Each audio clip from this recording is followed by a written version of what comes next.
Hello everyone, welcome on my channel. इस video में हम 281 से लेके 290 तक के इडियम्स एंड फ्रेजेस देखेंगे और ये इस सीरीज का 29वां वीडियो है और इससे पहले मैंने 28 वीडियो डाल दिए हैं। अगर आपने वो वीडियोस नहीं देखे हैं तो आप मेरे प्लेलिस्ट में जाके उसे देख सकते हैं। तो बिना देर के हम वीडियो को स्टार्ट करते हैं और 281 नंबर क्वेश्चन हम देखते हैं। A feather in one's cap. A feather in one's cap का मतलब होता है something of which one may be proud, यानी कोई ऐसी बात जिस पे आपको गर्व हो, या हम कह सकते हैं कोई गौरव की बात। तो सेंटेंस में इसका यूज देखिए। Getting first rank in IAS is a feather in Shruti Sharma cap. IAS में पहला रैंक लाना श्रुति शर्मा के लिए गौरव की बात है। और आपको पता होगा कि इस बार जो है यूपीएससी टॉपर थी श्रुति शर्मा, तो इससे आप इसको कनेक्ट करके ध्यान रखिएगा। अगला हम देखते हैं to set one's cap for. To set one's cap for का मतलब होता है ऑफ ए वुमेन। जनरली ये जो है लेडीज लोग के लिए यूज होता है। To attempt to catch as a husband, यानी कि विवाह के लिए किसी पुरुष को अपनी ओर आकर्षित करना, उसी को हम बोलते हैं to set one's cap for. तो सेंटेंस में इसका यूज देखिए। A young girl set her cap for a rich and handsome young man. कोई भी जो जवान लड़की होती है वो जनरली ये चाहती है कि उसका जो हस्बैंड हो वो क्या हो, रिच हो और हैंडसम हो। तो वो जो है उस तरह के लड़के की तरफ ज़्यादा आकर्षित होती हैं।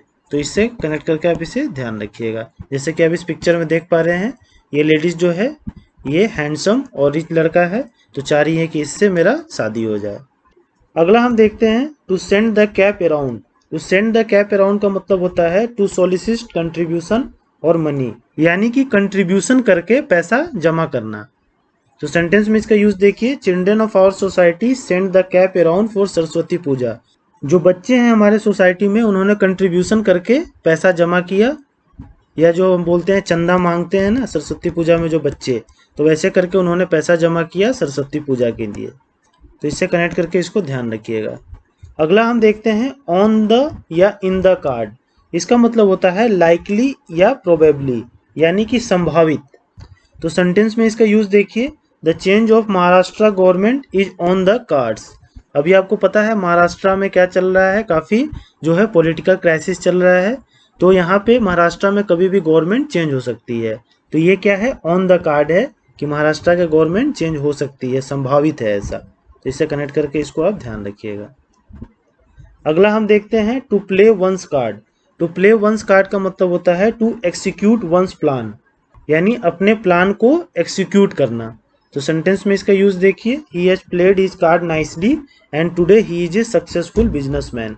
उसने जो है अपना प्लान जो बिजनेस के लिए उसने किया था उसको अच्छे से एक्सिक्यूट किया, जिसकी वजह से आज ये एक सक्सेसफुल बिजनेसमैन है।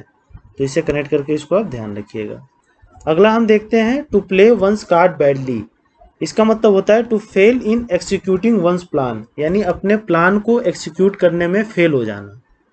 तो सेंटेंस में इसका यूज देखिए। He has played his card badly and today he is bankrupt. इसने अपना जो प्लान था उसको अच्छे से एक्सिक्यूट नहीं किया, जिसकी वजह से आज ये दिवालिया हो गया है।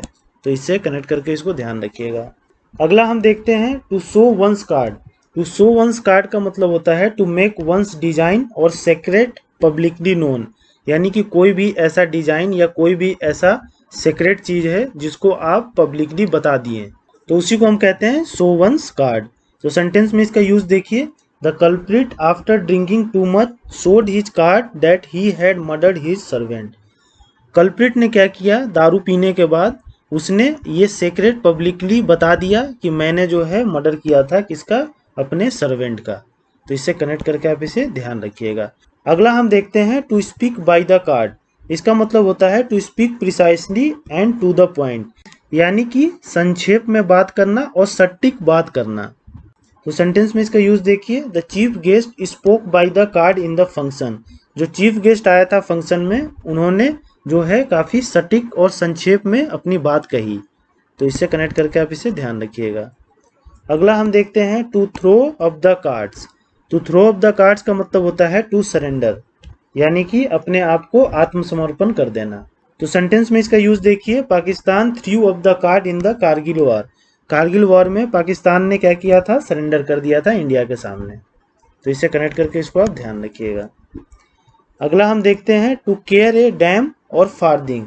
इसका मतलब होता है to have no care at all, यानी कि लेस मात्र की भी चिंता नहीं करना, कोई डर नहीं है, कोई चिंता नहीं है उस चीज का, उसी को बोलते हैं care A dam and the Farthing. तो सेंटेंस में इसका यूज देखिए, he cares A dam Farthing for what his enemy says. क्या उसके दुश्मन कहते हैं वो उसकी लेस मात्र की भी चिंता नहीं करता है। तो इससे कनेक्ट करके आप इसे ध्यान रखिएगा।